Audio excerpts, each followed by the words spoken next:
Welcome to the seventh episode of our Leading Through People series of webinars. We've had really great insights from some of the, I think, world-leading experts. You're not going to find any world-leading experts here today, just a strange guy from Liverpool, another guy from somewhere in Dublin, and both of whom are follically challenged. So before they get their revenge in, I get mine in. But look, today, I think really we're looking at talent acquisition during the pandemic and post-pandemic, and I suppose what future hiring trends really hold. We'll also talk about insights we've garnered from our employment market survey. We've 10 years of surveys done, just a massive amount of data, and we're still collating it into a paper that we'll be sending out to all the participants in our webinars and our clients. We've had 400 employers tell us what they think the whole. So we have, I suppose the key thing with today is if we can get as much interaction as possible with the audience, and we have a poll. So when will hiring return to pre-COVID level? Quarter 2020, H1 2021, H2 21, or 22 or further out. So have a look at that, give us your thoughts. But I suppose I'm really delighted to be joined by two old friends who are probably my two go-to people when it comes to talent acquisition, sourcing, candidate experience, employer brand. And what I love about these two guys, they aren't just great speakers, which you do tend to get a lot of great speakers, but they're great doers as well. Johnny Campbell, the CEO of Social Talent, which is the #1 learning platform for recruiters worldwide, both agency and in-house. And just, I suppose, we've been working with Social Talent for many years. But I remember Johnny coming down here to Ross and doing a classroom with us probably about 12 years ago or something. It's a long time ago with Holly, and really, even then, sort of seeing, I suppose, not just Johnny has sort of shown us how to do things, but also just such an engaging speaker. So I think, look, for anyone out there really in the talent acquisition business or recruitment, if you're not on Social Talent, you're basically losing. That's for sure. Hey, Johnny, how are you doing? All right? Thanks, Colin. Doing great. I'm an older man these days, but doing my best. And great to be on the show. Yeah, cool. Our second guest is Google Dave Hazlehurst, who we might get to it in a minute. Why your mother called you Google Dave? It's just one of those things you sort of go, like, was she predicting something? You were obviously born in the 50s or whatever, and sort of seeing this sort of thing coming down the track. But Dave is director and partner of Ph.Creative. Again, one of the world's leading employer branding agencies. Again, I suppose we have an insight to how good they are. We've worked with Ph.Creative since 2014. They actually, so we went to them with a challenge. We had a website, and I suppose we were spending an awful lot of money on job boards and this type of thing. So can we do anything better? So they basically rebuilt our website from the ground up, and it's now our #1 source of candidates. Again, Dave's a renowned speaker on candidate attraction, employer brand, based in Liverpool. Yes. Yeah. And basically, actually, the only reason we partner with them is that I get to go to Liverpool and work with them and sort of go to matches. So it's one of the key things. But Dave, how are you doing? Okay. Oh, great, mate. Top of the world, as you would say, mate. We are officially Premier English champions, European champions, world champions, undisputed champions. The world is a good place at the moment, mate. It is, yeah. I'm a Liverpool fan, for 35 years now. Bloody hell, it's a long time. It's been a painful little while, but we're back where we rightly belong anyway. So that's key. Yeah, and David, just why did your mother christen you Google Dave? It's just. So I'll tell you what happened there is so. It's nothing anything crazy. Yeah. Basically, as the story is that when me and Bryce started working together, so Brian Adams, business partner, we were in this. There was about 6 of us at the time, and I was hands-on doing SEO and paid search and all this kind of stuff. And that was the day, like, there was 6 of us in a little office, probably smaller than this room. And we work quite locally, so we were doing B2C marketing, B2B marketing. It wasn't so much in the recruitment space then. And the phone went, and it was an accountant, a local accountant. I might have been a solicitor, and he was like, Brian picked up the phone, and this guy's going, look, can you help me get to the top of Google? And there were 2 days in the office, and Bryce said, oh, you need to speak to Google Dave. And it was just a throwaway remark. And then we kind of looked at each other, and I was like, that's going to stick, that. And then for the next 6 months in Liverpool, everybody I met, everybody networking, it was like, Google Dave, Google Dave, Google Dave. And it's just stuck. And that's how it started, basically. Yeah. But it's obviously, you know, in a funny way, what a personal brand to have, you know. So it's been really good. So look, I suppose, you know, it's great to have audience participation during these webinars, and people have really got involved. So in the chat bar on the right hand side of your screen, you stick any questions you want to ask the two guys or myself, and we'll kick off. So look. Obviously, we've had just the most unbelievable sort of quarter. So April through to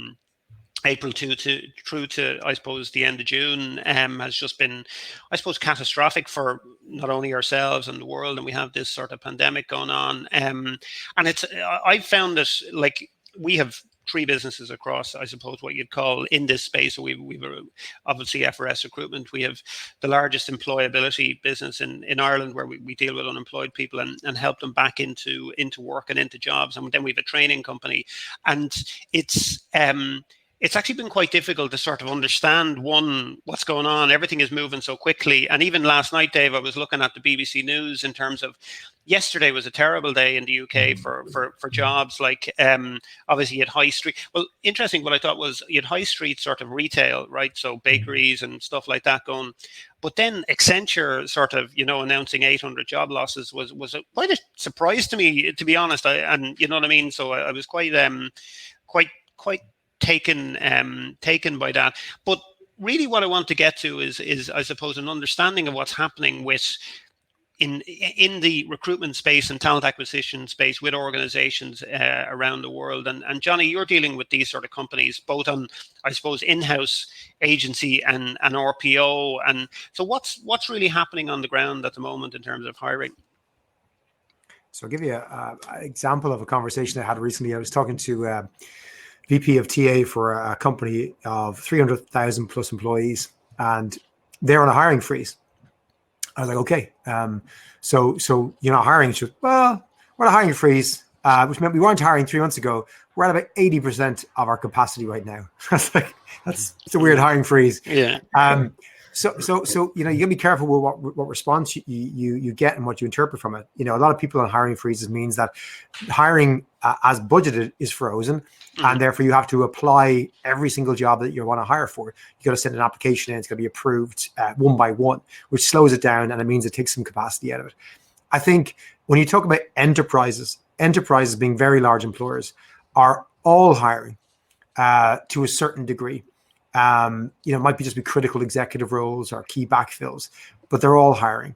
Few at the same capacity. Some are even, you know, up there, but few at the same capacity. Pretty much between 20 and 80% capacity right now, and that's changed even in the last month because it changes week to week, right? Companies that are downsizing go back to hiring, et cetera, et cetera. When I get to the SMBs kind of area, small to medium-sized businesses, decimated. Like generally decimated. And again, there's exceptions to all of this by sector.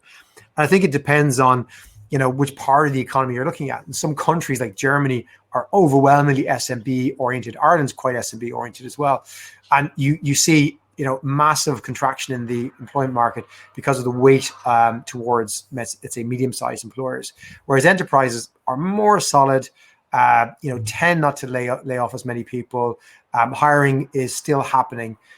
But you know, that's not a joke around. The unemployment levels are obvious. They're desperate. IMF, you know, predicts a massive contraction.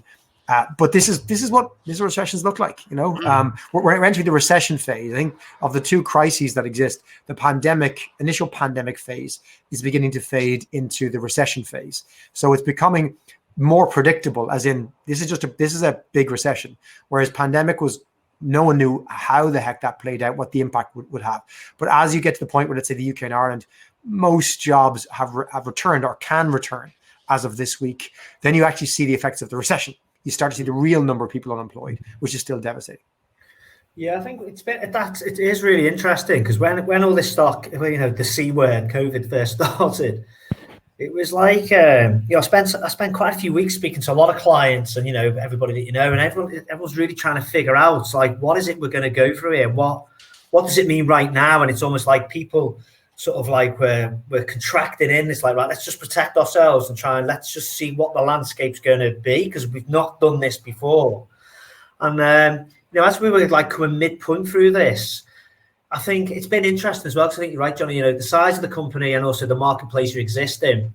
Some countries, in terms of, oh God, I don't even know whether to go down the politics route, but basically the way some countries reacted compared to others in terms of financial packaging almost.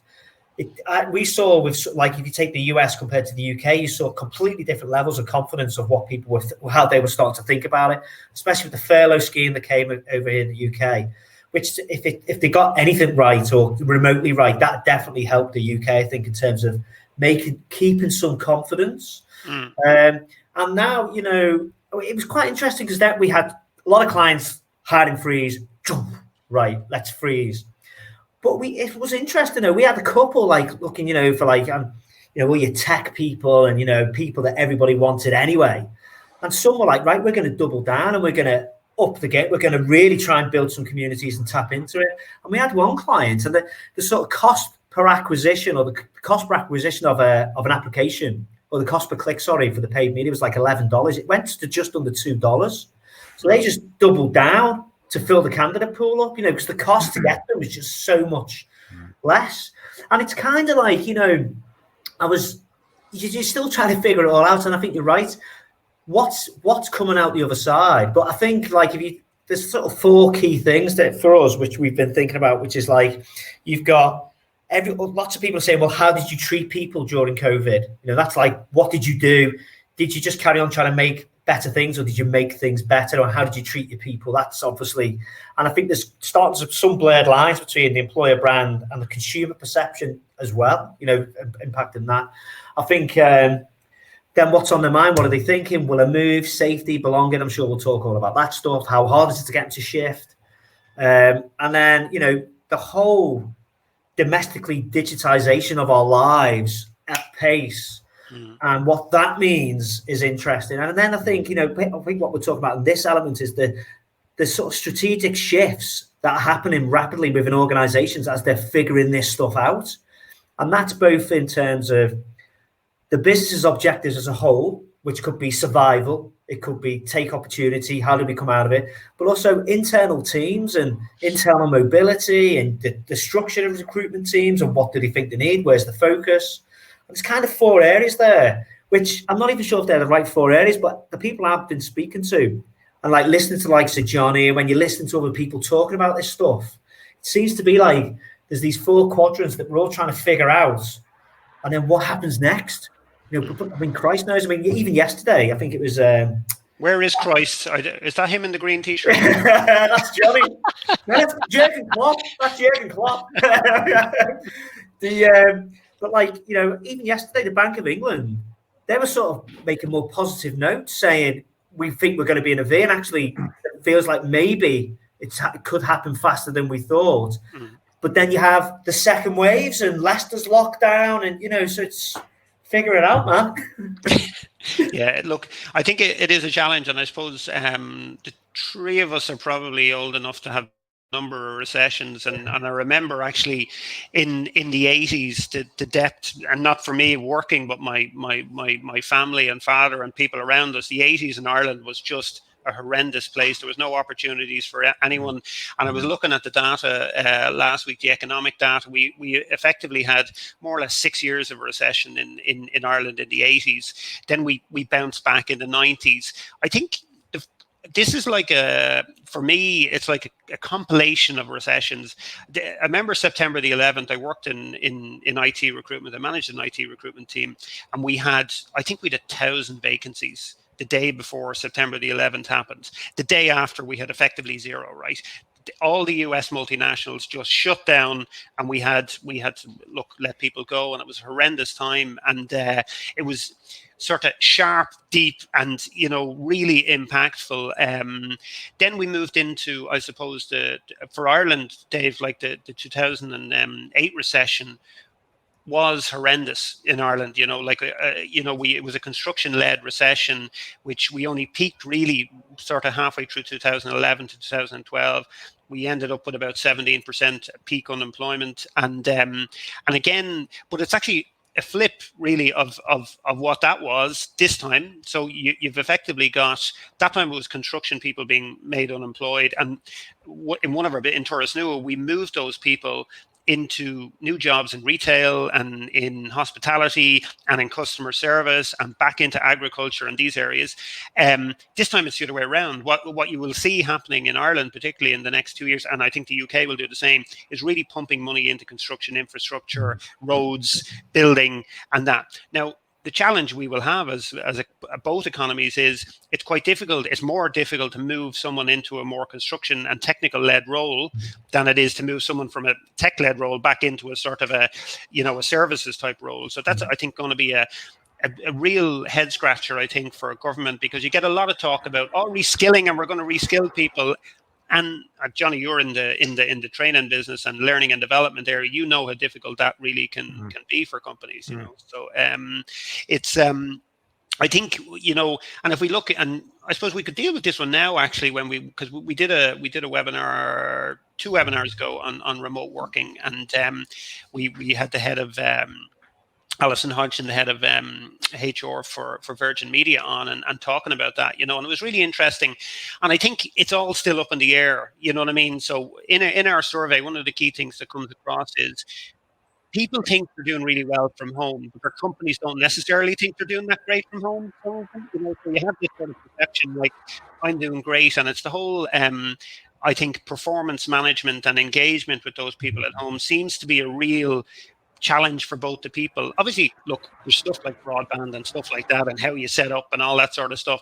But that performance management piece and people management piece at home seems to be a real challenge for a lot of organizations. I think we've seen around the world different organizations who have that. I was reading a paper from GitHub, obviously, who are more or less all remote and working that way, and how they do it. And it's really interesting that I think organizations are going to have to move just wholeheartedly into that space and change the way they almost operate and train their people differently to operate in different ways. What do you think, Johnny? How's that going to play out? So it's funny. I've been talking to a lot of companies about the impact. For example, I'll give you an example of one big agency in the UK I spoke to recently. They got several thousand people across 2 brands, and their head office, which I've been in many times, is 3 massive big buildings, and they're going to basically retrench that to 1. And this is a company that culturally, like many staffing agencies, I think it's really, really the same across the board with most staffing agencies, is they would have always had an office environment, the culture, the sales, everyone there together. And they're just kind of going, people don't want to come back. I suppose another company who on a global all hands asked all their staff, what do you think? Do you want to return? And the CEO or MD had made it very clear people to say they want to return, and 80% surveyed said they want to come back to the office. And then they were allowed privately respond to a survey, and 2% said they want to come back to the office, right? 2? So 2. From 80 in a public forum to private 2, right? So that's the staffing agency world. But in the corporate world, you have people looking at leases, going, we don't need those offices. I know a big corporation who have 3 big centres across the UK, and they decided to close their London one. It's very expensive. And they're kind of more doing it from an ethical point of view, going, we're not going to ask people to come to the London office. We surveyed everyone, and most people live at least an hour outside that office zone. That if they need to go to an office for a meeting, you can go to Manchester or whatever their other offices are. So I think that hasn't played out fully yet, because a lot of companies still haven't been able to go back to an office if they could go back to an office. So they still haven't necessarily finalized their decisions. I talk to companies with offices in the US, in Spain, in the UK, in Germany, and they're talking about what they might do. Very few, apart from the high-profile tech companies, confirmed what they're actually doing. But I think that remote working in the professional world is absolutely going to be there. Whether it be 20 to 80% of different companies will probably end up remote working, right, or part of full time. And it is a massive challenge from a performance management point of view. And if you look at the stock prices of companies who build performance management software, they've gone through the roof. The investment going into startups, because you need something, right? You cannot have a situation where employee is at home going, I'm nailing it.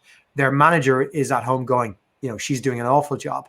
You need to have transparency, and you need to have some sort of measurability that we both agree this is how we are measured. We both see the same number, and therefore we can't have too much of a disconnect between that, because I'm looking at the same number as you are.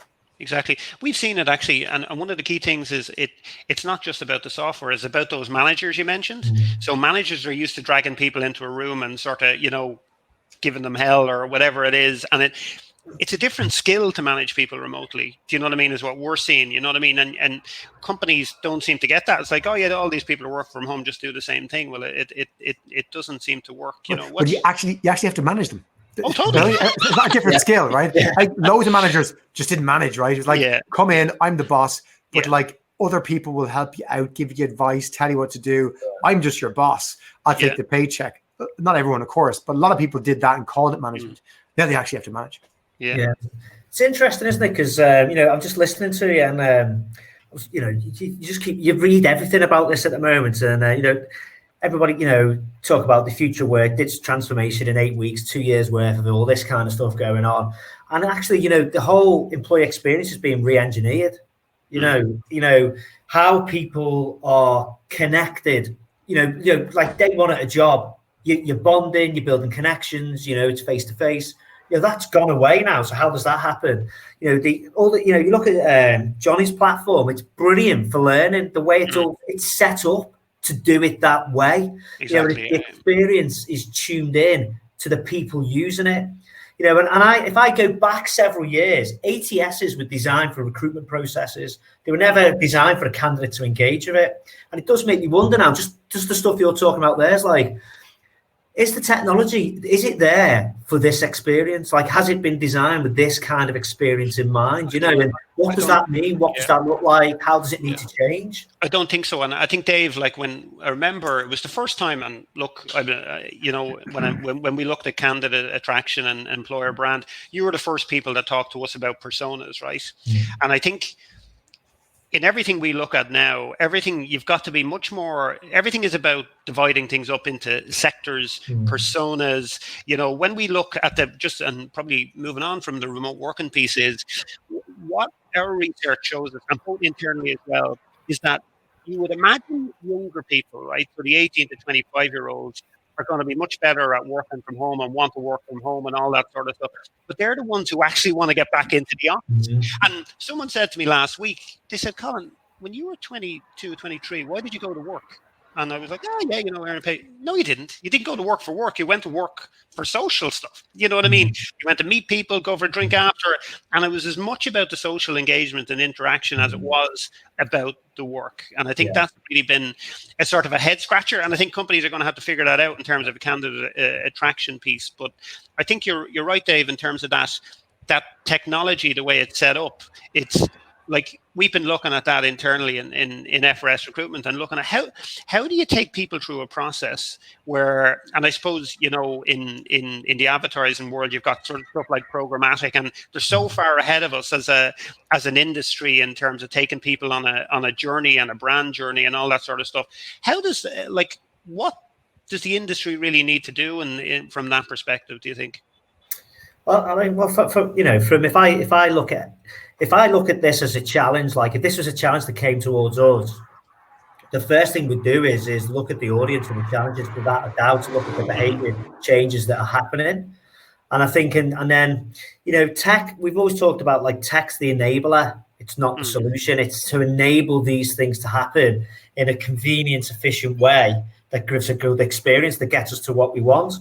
So I would almost start from how we would think about it was that's what we would do. But obviously then there's the business need. There's multiple users here. Obviously it's not just the employee or the candidate. There's the hiring manager, there's the recruiter. All of these dynamics are changing, and L&D, L&D is a really interesting one, because we're seeing a lot of our clients and their employer brand teams, if you like, or head of resource, or whatever, global. It's something like they're also getting joined at the hip with L&D, or they'll be given L&D and internal comms, for that matter, as well, to look after. And like, if you look at, say, L&D, we've been talking to someone recently about how do you weave the employer brand in. Sorry, Minecraft help.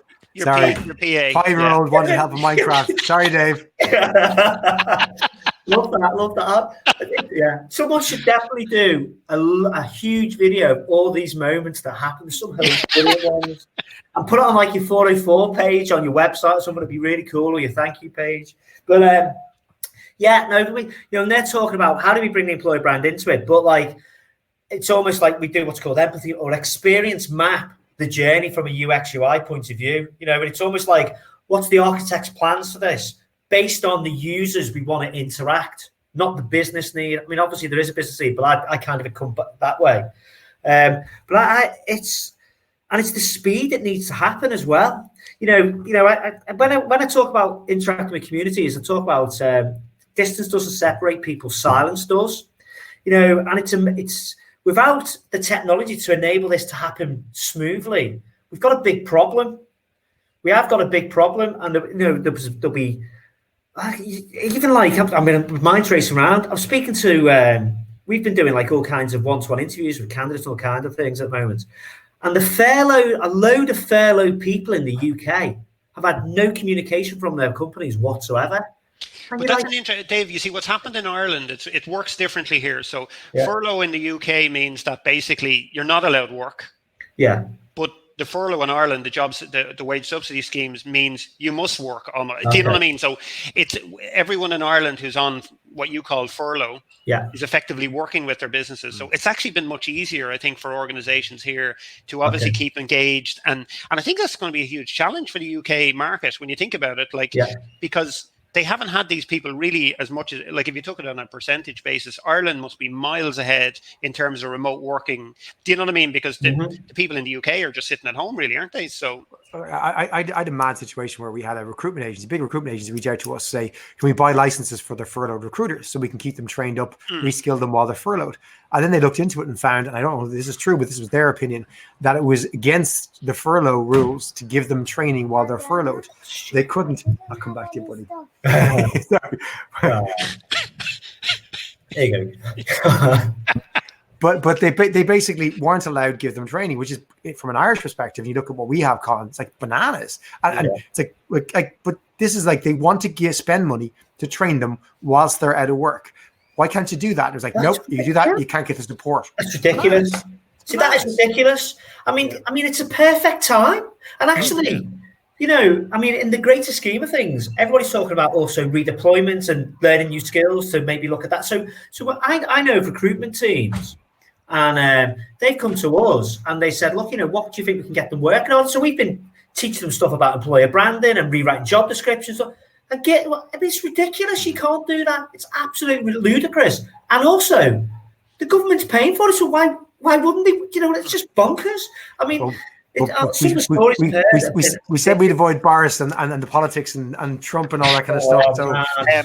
So guys, like during recessions, effectively what I suppose we see over the last 10 years of the surveys we've done is that people tend to sit tight and not move around as much, and they look for effectively a place of safety. It's just a natural sort of thing. So, and ironically, what happens is, because a lot of people will become and have become unemployed, organizations will see a spike in applications. So you've got this sort of dual problem, really, from a talent acquisition perspective. You've got, probably multiple times the number of applications and less people actually that you want coming through. Now, obviously, there's a tech play there, and that, like, companies will go, but the last recession, companies didn't cover themselves in glory in this area, in my opinion, anyway, because they just didn't get back to anyone. And it feeds into that employer brand and consumer brand. I think you get punished nowadays for that sort of stuff. What's your thoughts on that, Dave? Like, what are we going to need to do?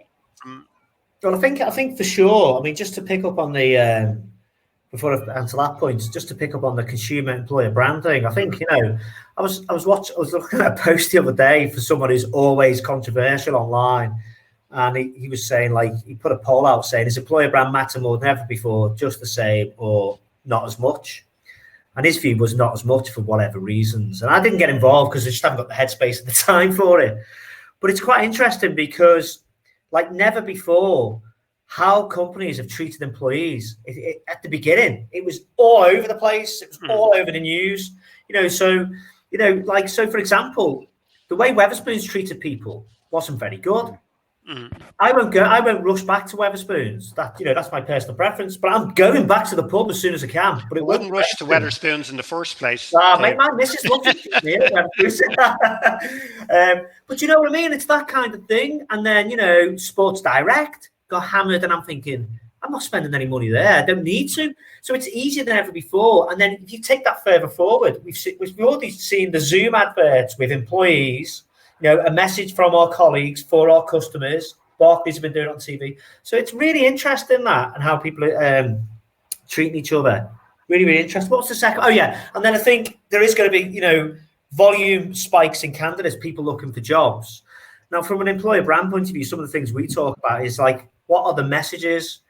So I don't want to go into details, but basically, we have this idea of give and get. So what does someone have to give and get? So so if it was us, for example, funny enough, we've asked our team, like, what's it like when it's really tough in our organization? Now, one of the things I talked about was, like, you've got to have hunger. When the phone goes at 4:45 on a Friday afternoon and a client needs something urgently, what's your response? Because if your response is, oh, we'll do it Monday, then you wouldn't work for us. You just never get in. That's not how we're wired.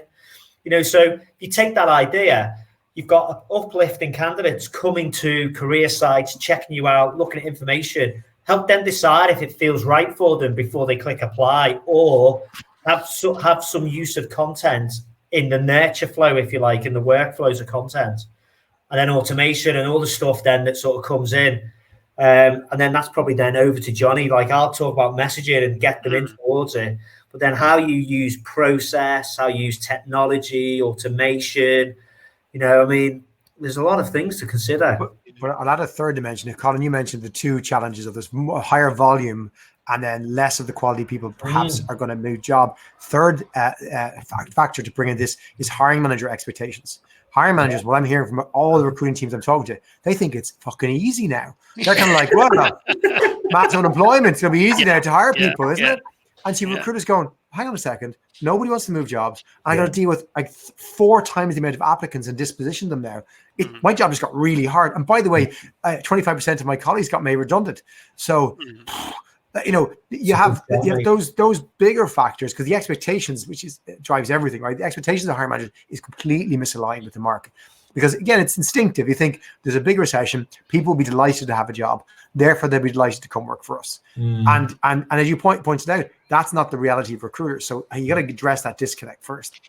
Yeah. So like when we looked at, we asked people about job security for the last 10 years, right? So basically last week, 45% of people, we people in employment and people, who answer this sort of question, 45% of people have fears for their job security, right? And they work in right across the Irish economy. We surveyed 2,000 people. That's up from 35% in 2019. So it's going now. I actually don't think it's hit the peak really. So what will happen is I think we're going to reach a peak probably around September, right? So what happens in I think it's October in the UK, September here really, in terms of the wage subsidy they're talking about, the furlough will end, etc. And that will go up further. So in 2009, that was at 58%. And it grew to like something like 70% in 2011 in Ireland. So, and that's the that's that sort of with the talent that is required, or the people that really great people that are required, that companies require, they're part of that. Do you know what I mean? So how, Johnny, like obviously there's a tech piece and the people piece, and there's actually a number of things organizations have got to do. But how do you sort of get those people to move? Do you know what I mean? In the current environment, or what do organizations need to do to get those people to move to their company? So there's a few factors, as you mentioned, right? One of the things we launched a new program late last year, right? didn't anticipate that this would happen, but it was on how do you close candidates. And how you close candidates doesn't change, right? There are principles you got to stick with. And closing isn't something you do at the end. It's something you do constantly throughout the process. You're constantly kind of trial closing them, understanding their expectations. So more than anything, we're, what is the process? We're kind of reminding recruiters that very early on, you have to uncover potential objections. So if there is fear, and to your point, Colin, we're seeing fear rise, and it's going to continue to rise. I'd agree with you that on that when furloughs end. You have to uncover those fears very early. Don't avoid them. Don't get away from them. Flesh them out and try and find out what your candidates' fears are very early. And then as you're working through the process where you're trying to evaluate them, you have to have a parallel process where you're trying to allay those concerns, which might be, for example, connecting them with somebody else who recently joined you, telling a story about somebody else. And storytelling, Dave is the master of this. It's a lot about that storytelling and giving examples of other people like them, scenarios that might help them understand that this won't happen to them, or it's okay to come on board, or we treat our staff well, or whatever it might be.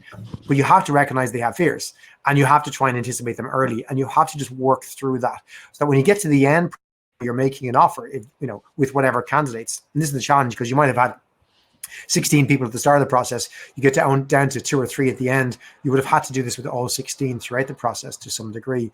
Then you basically hopefully have addressed the concerns, and you're not in a situation where somebody's turning down the job, or that they throw you with a rejection for reasons you didn't anticipate. So that's critical, right?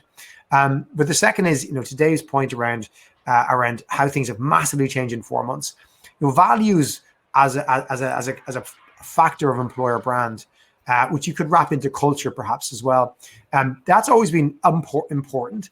But my goodness, the priority that people are giving on values of an organization, and people will walk out of a good job today, because there's been loads of examples of this, into an economy where there's massive unemployment if they disagree with the values of their employer. Yeah. And that employer may have had those poor values for years, but if it comes to the fore now, and the social justice issues in the US that's transferred around the world have highlighted this, people are willing to walk out and face unemployment rather than put up with disconnected values of their employers. And it's at today's point at the start, I've never seen anything like it. So you need to be understand the values that people are holding dear, and respect them, because that's going to be so important. Again, not just to attract people, because employer brand, as Dave pointed out to me several months ago, isn't just about attracting people. In fact, that's secondary. It's about retention of your existing people. That's the most important people. Want to keep your good staff today? Want to bring their concerns? You need to focus on all the things that give you a good employer brand, primarily for your existing team, even if you're not hiring. So I don't think you get to have a choice in this. Yeah, I think it's been really interesting when we started this survey 10 years ago. So when we asked, what's the most important priority when considering a new job or organization, right? For 10 years, every year, the job itself is always number one. So what job am I going to be doing when I go there? And we sort of take that as a given. Typically, economies pushes some of the other factors, right? So in recessions, things like pensions and other bits and pieces actually drop dramatically. Salary moves up and down with again with the economy. So last year it was number 2. This year it's number 3. But I think one of the most interesting thing we found in these surveys, and what is becoming much more prevalent, we asked 2 things. We asked, one is the company's culture and values, and the other is the company's reputation, right? So the company's culture and values comes in at number 2, and the reputation is actually further down. And we separated it out for a reason, because we wanted people to think about that. Is it the actual outward reputation, or is it that inward inherent sort of, this is what we're about, and it's grown exponentially year on year. And I think we went through it, like you guys know, Kevin Greeny helped us go through a whole sort of transformation a couple of years ago, where we revisited our sort of values, and we challenged them, and what are we here to do, and you know what I mean. And I think it had an absolutely unbelievable effect across all parts of the business, and how we operated, and what we stand for and what we do. And I think it's had both, and as you say, it's actually had a much bigger sort of impact on retention.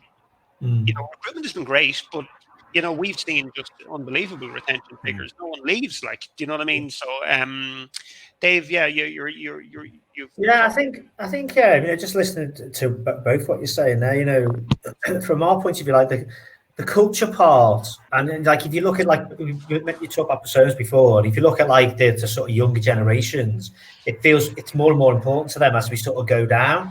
And I think, you know, right now is kind of put the the sort of microscope on it all. Anything around what do you stand for? I think reputation is I guess it depends on how you're defining reputation, but it's on people's mindsets when they're hearing how you're treating people and how you're acting right now. And if you go 12 months down the line, you know, an interesting thing will be is like what are candidates and employees judging you against? And I think you know, if your purpose and values are true to who you are, then they kind of sort of run through your DNA almost. You know, that's how it is. And some might dial up and down based on where we are. But candidates and employees definitely they want to work somewhere that they feel they're in tune with it and connected to it. And your employer brand, you know, it's built from the inside out. That's what it is, kind of thing. And connecting it internally and living and breathing it is massively important. I mean, the amount of work, I mean, you know, we've been doing with clients over the last 12 months, and more so now because it's gone internal focus, retain the best talent. You know, it's about living these things. It's not about just putting it on a wall and blah, blah, blah.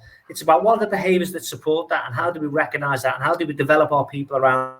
How are we landing and living these things in day to day, month to month? How are we bringing them alive? Inside of there, if we're smart, we hear, we listen, we capture those stories, and we externalize them to help people make the right choice before they actually go into the full recruitment process, if we're smart.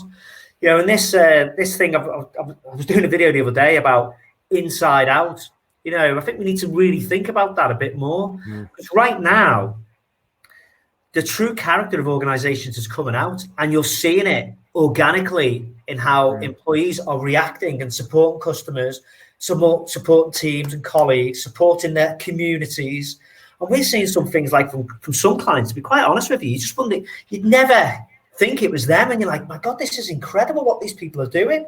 And it is incredibly powerful stuff. Now, if we fast forward 12 months, and if, you know, people are showing vulnerability more than ever before in some cases, I think. But if we're going to be judged on how we reacted to the social, you know, what's going on, social justice, our social conscience, what's the company's social conscience? And are we being judged by that? There's never a better time to start documenting that and capturing the evidence and how you are, show the conviction of the company to make changes if that's what's needed, and use it. Yeah, I think we're on LinkedIn Live as well, and we're getting an awful lot of comments from, I think, a lot of sort of candidates and stuff like that in there. And one of the key sort of complaints is they're not hearing back from recruiters, right? So, Johnny, in a quick sort of minute or two, what do companies need to be doing in that space? You know, like we still don't seem to be getting that one right at all, and it's only going to get worse, obviously, with the volume. You know. So most of the companies that I know, the teams we work with, during the peak COVID, they spent a lot of time what's called dispositioning candidates that they hadn't dispositioned. Kind of downtime. Let's let people know that we don't have jobs from that we're not being considered, because they anticipated, you know, that they're going to have to deal with the onslaught of new applications. But I think that was probably the wrong way around. I would have preferred them to spend time with the process and fixing it. I always say to people, if I can go and order a Domino's pizza for 20 euros and track my pizza all the way to my front door, why the hell can't I track my application and see live where it's at? It's at what stage of baking, or it's with the driver, or it's at my door. And, you know, candidates are moved through a process on a piece of software like an ATS or a CRM to be an ATS. And they move through stages, right? Just give visibility to the candidate when they want. They don't want to wait for your email. Kind of go, we're going to email everyone back. We'll let you know at the end of the process, right? We live in a world where the expectation of a consumer / applicant is that I can get real-time updates of where I am in everything, always. My DHL, my Amazon, I can always know where I am. That's the expectation. So build a system that gives them that expectation. You might have to write off the past. You know, spend your money and time fixing the process forever. And don't make it about how do we respond to someone's inquiry. Just give them transparency. That's what people want. Yeah. Oh, absolutely. Yeah, I think just into that, when you're designing that process, change the way from process to experience, you'll think about it differently. You're designing an experience, not a process.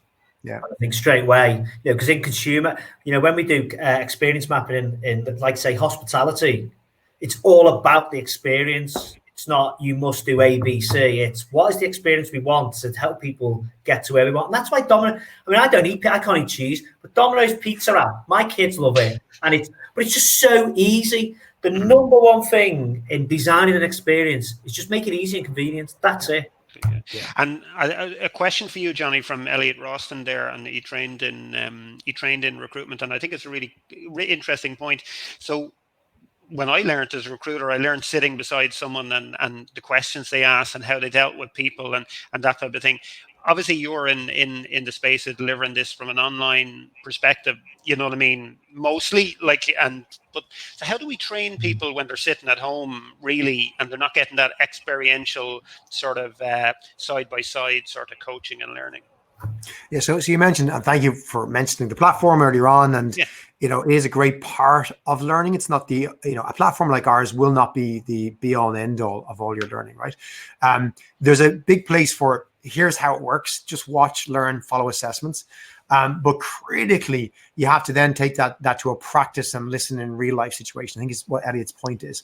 I think it's much easier to do because you can join a Zoom call or a Teams call and you can sit in on these things. So the thing is, it puts a lot of onus on the manager. We mentioned this at the start of the call to actually make sure that they're deliberately inviting that consultant in or that recruiter in on those interviews, on those calls. Hi, Dave is new with us. Do you mind if he joins the call? He's just going to be listening as a participant. This is for his education, and so we can discuss afterwards. Are you okay? That no problem. Or do you mind if we record this call because we have some, part of our company's policy is to train new people, and I'd like to be able to use that with your permission. No problem. We're going to record the call. There's loads of ways to do it, but it requires an active kind of process. Rather than again in a work environment, it's like I expect the new person to just come to my desk when I'm on a call. Can I sit in? Thanks very much. You'll have to go deliberately invite them or remember to record the call and sit down and send that with them and give an opportunity to discuss that. I think the experience for the new person could actually be much better, right? And I think, if you do things right, because I disagree with one of the statements you made at the start of the call, Colin, which is that the systems don't exist or they're not ready. Loads of companies have been doing fully remote for years, right? This isn't new. I meet loads of heads of recruitment who go, I've been doing this for 12 years. I got the first year is hard, but everyone's going, the whole world's changed. We're all learning new skills. You're learning the new skill for the first time, but lots of people have done this. Teams have done this, not on the scale we've seen, right? The systems, the software, the processes exist. It's been documented and it's been proven it doesn't work before. We're just all newbies to it, right? You can absolutely enable, onboard, and train up somebody this way, but it is more deliberate. And that's the key thing. And you're seeing this with managers all over the world in the last 4 months who've had newbies join their team in all sorts of professions. They have to actually make the time to put it in the diary to do these things. Whereas previously in an office environment, the new person joined and they kind of just around and go, hey, can someone help me? And then the rest of the business just sees a lonely soul and they walk over. Because our onboarding has been pretty shit. And I think what Elliot's referring to is what we typically call it's what we call informal in the learning world, is the kind of, they just learn on the job and they'll shadow people, which means we've no fucking plan whatsoever. Just come along and walk around and listen and try and figure it out. You have to have a fucking plan there. Of course, we have a plan in FRS for anyone that's watching. You know what I mean? But and Aaron Whittle, who's in the background of this webinar, make sure that stuff's happened. But Dave, I suppose another friend of ours, Bill Borman, goes on about the difference between employer brand and job branding an awful lot. He thinks employer brand, well, I've heard him say it's bullshit, basically, right? A lot of the time, and he really focuses in on that job branding piece. Why don't more companies focus in on that whole area, do you think? Or do they throw all it, obviously over the last 10 years, and one of the key reasons you're doing what you do and doing so well is budgets for employer brand have grown dramatically and that, but are we going to see a shift into that whole job branding area a bit more? Yeah, I sometimes think are they one of the same thing? I think it's how you're telling the story that, the job you're doing, if you like, and the projects you're working on, they are part of the story and the experience that you have. And I think that part of it is your definition of what these things are. So a definition of an employer brand to me is basically brand is made up of experiences and feelings that give you an opinion of something in that moment in time. And over those multiple moments, that is your brand experience. So when you engage with Domino's, you're having a brand experience on that. When you're eating it, you're having a brand experience. The box, when you open it, is a brand experience. How it gets delivered, they're all part of the experience. Now, your employer brand is built up of all the components. A part of that is the job that you're doing, if you like. If that's what job brand is like, what am I doing on the job, so to speak? So really, I would be saying, well, I should be speaking to the personas and what does their work look like and the projects that they're on and why they're excited and what does it feel like and blah, blah, blah. Side of that is part of the patterns and themes that creates an employer brand, which we then market out to attract people. Mm-hmm. So, you would argue the entire talent experience and when they're no longer doing that job for you and how you treat them is part of the employer brand. When they've left you, how they leave you, how you stay connected to them is part of the employer brand. Now, it's kind of, sometimes it's around definitions and sometimes it's the way that people think about it. That's not to say that if what you're in your survey that the job is the most important, people are saying they're really interested in what is the job, what it involves. Yeah. And clearly they want, maybe that's massively important. How do we show them more of that? How do we let them know what that feels like, know what that looks like? So if we're buying a car, we can test drive the car. Yeah. We can know what it feels like. We can drive it around. We can throw the missus in. We can drive to Domino's Pizza if you want to go to the drive-thru if you allow, whatever it is. You can't quite do that with a job. Mm-hmm. And then, what are the elements of the job that we really want to know about?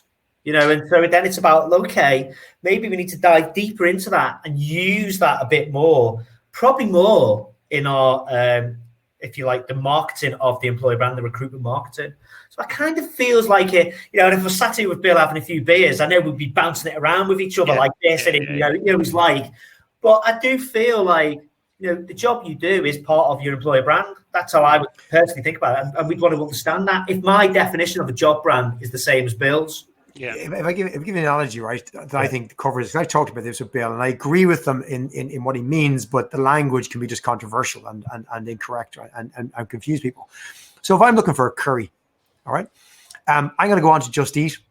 I'm going to search and see who's open right now to deliver me a curry this evening.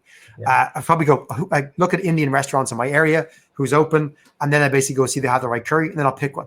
So there's two things happening. One is you have to be in the consideration list, which means you just have to be available. And I have to go search for curry, and you're in the place that I look for you in, and you're there, right? Same way I'll look for a restaurant, an open table. If you're not an open table, I'm not going to find you. If you're not on Just Eat, I'm not going to find you. If we think that's where most people are going to hang out. So you got to be there, and you got to be indexed and cataloged for someone to find you, right? So that's like, I'm looking for a financial controller job. I'm looking for an inside sales job. You have to be there in the place where I go look for you. But then when I find my list, I do my filters, or I find, right, there's eight places with curries, or there's 8 jobs. Then I'm going to start looking, because now they all look the same to me. They all have Indian curries. They'll all deliver to my house. I start looking at, okay, which is the best Indian curry? That's where the brand comes in. So I think that's what Bill means when he talks about the kind of job brand and the employer brand, right? They're just different stages of the same brand, right? Funnel for me. It's just it's cross consideration phases. So you're creating awareness or create the trigger, which tends to be more emotional content. And then the think level content is now, tell me about it. Tell me what it looks like. I'm thinking about it. So for me, that's just see, think, do, delight content, basically, that moves a candidate through it. So I love the curry analogy, though, mate. Oh, but curry now. I'm getting close to lunchtime, so now I'm going for it. But actually, it is important. I did a webinar a couple weeks ago for in the US for college recruiters, right? Early career hiring, and it's especially important there because you might go, "Oh, what's the difference? Doesn't matter." But I want to just conclude, right? If you're thinking about a recruiting process, particularly volume, right? Let's say like early career hiring. You got to think about automation. You mentioned systems and stuff earlier on, Colin, right?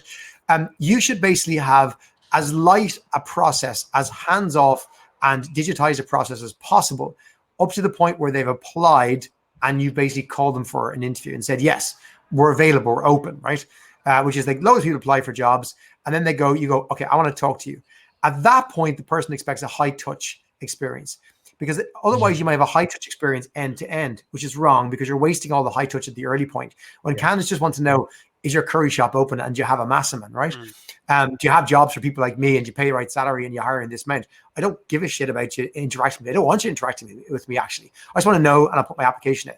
Now it's like, okay, we want to talk to you. Okay, now I want a lot of, a hands-on, very personal approach. So it's just about where you put your effort in is important. And I think the interesting thing about your curry is, I presume you have a look and you look at some of the reviews there, yeah?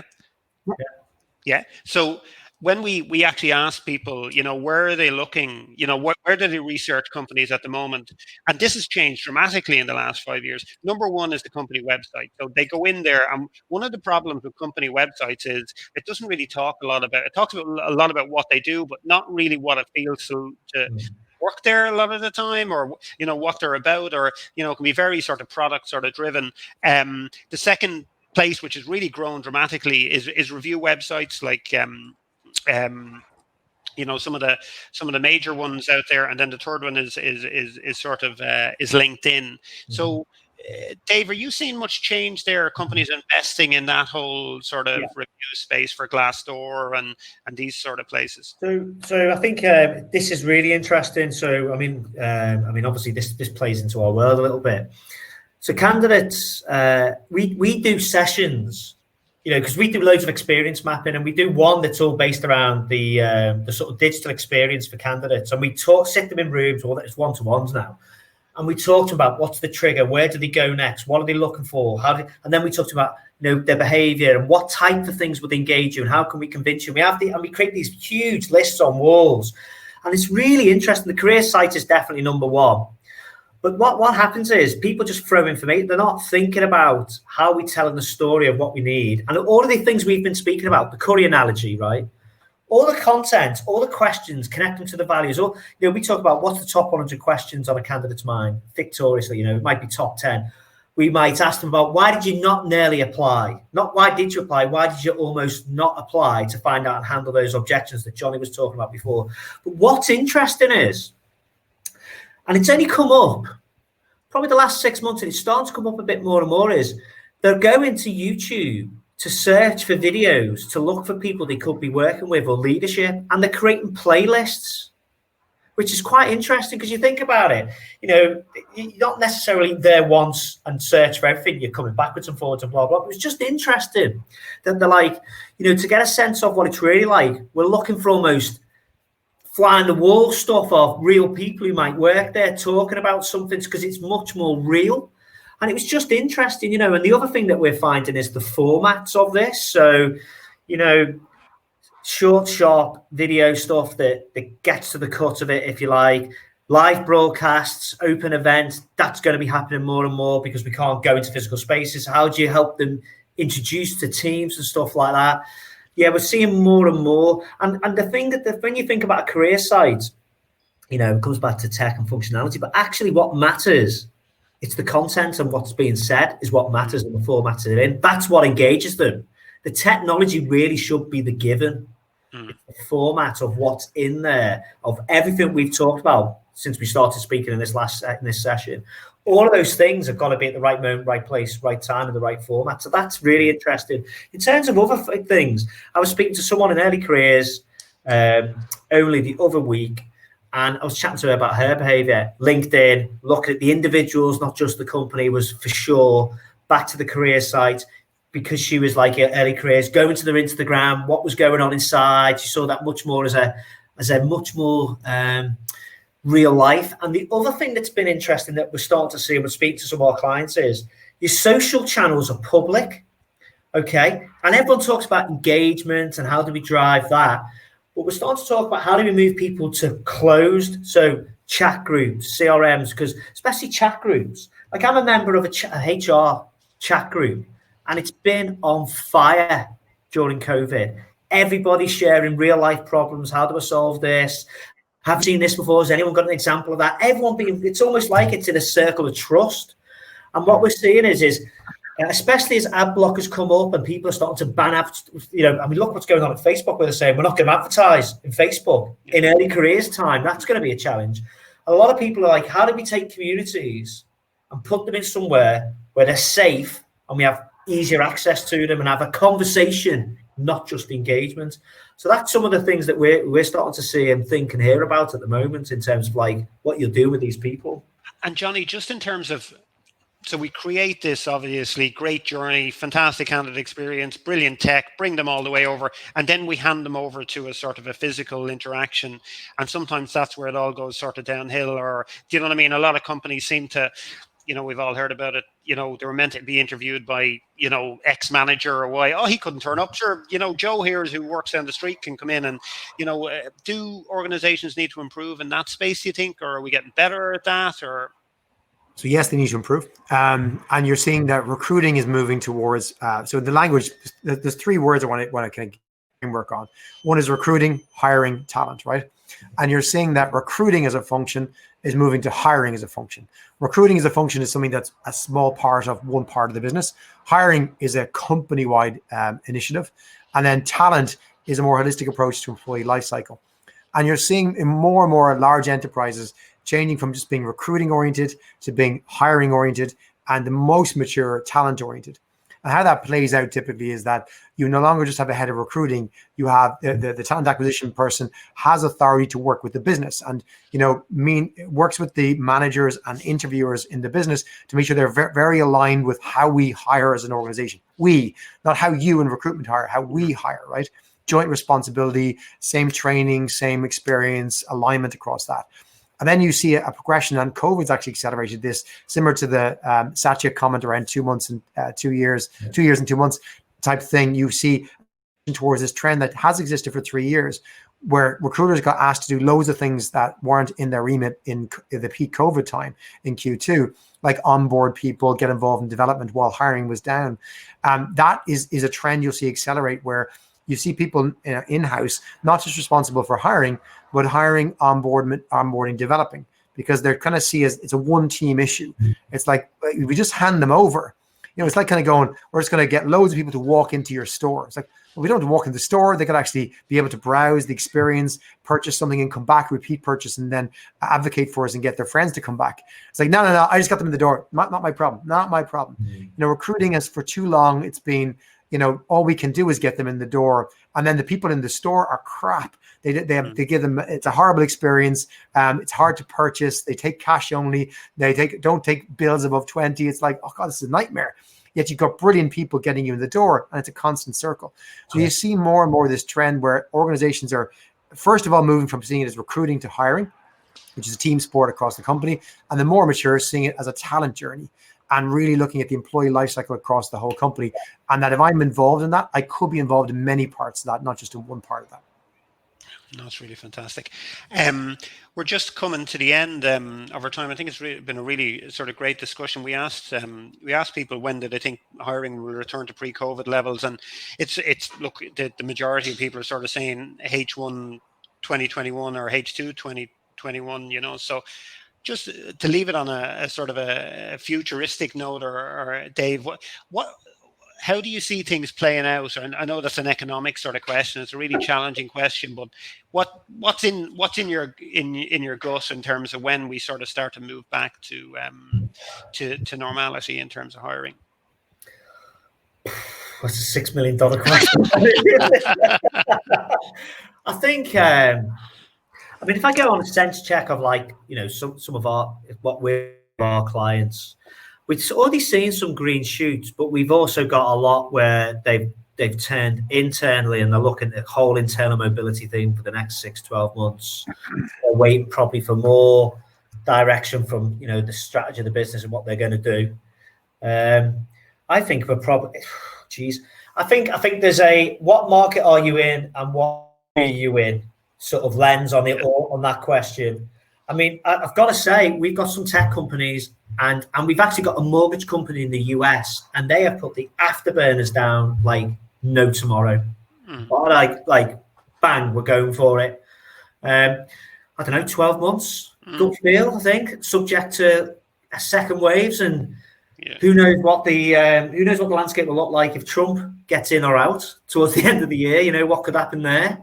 Yeah. If I look at the market, America's an interesting one. It does concern me a bit, America. I feel like it's a little bit out of control in America. That's like looking from the outside in and listening to stuff. It does worry me a bit, I've got to be honest.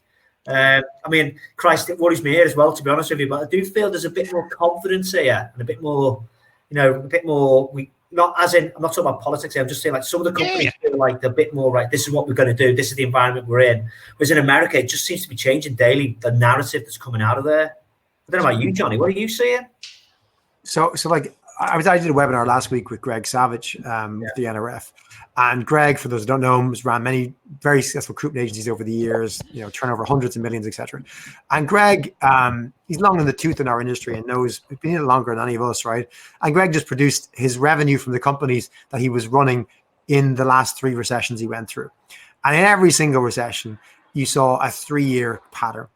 The year where the recession hit, where revenues went right, and revenue, call that employment, right, disappeared.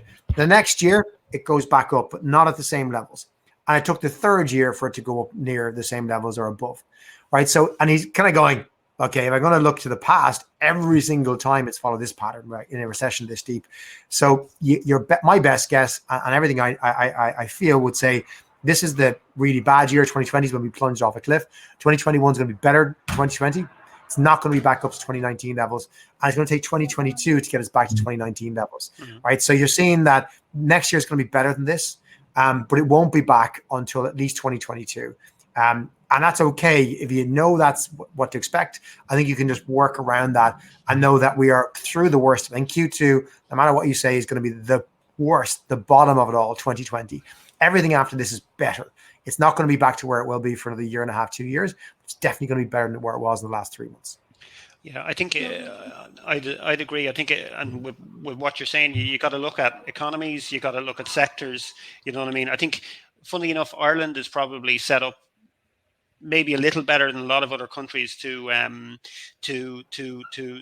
suppose bounce back a bit quicker, because we've been through it more recently, probably like look up in 2014.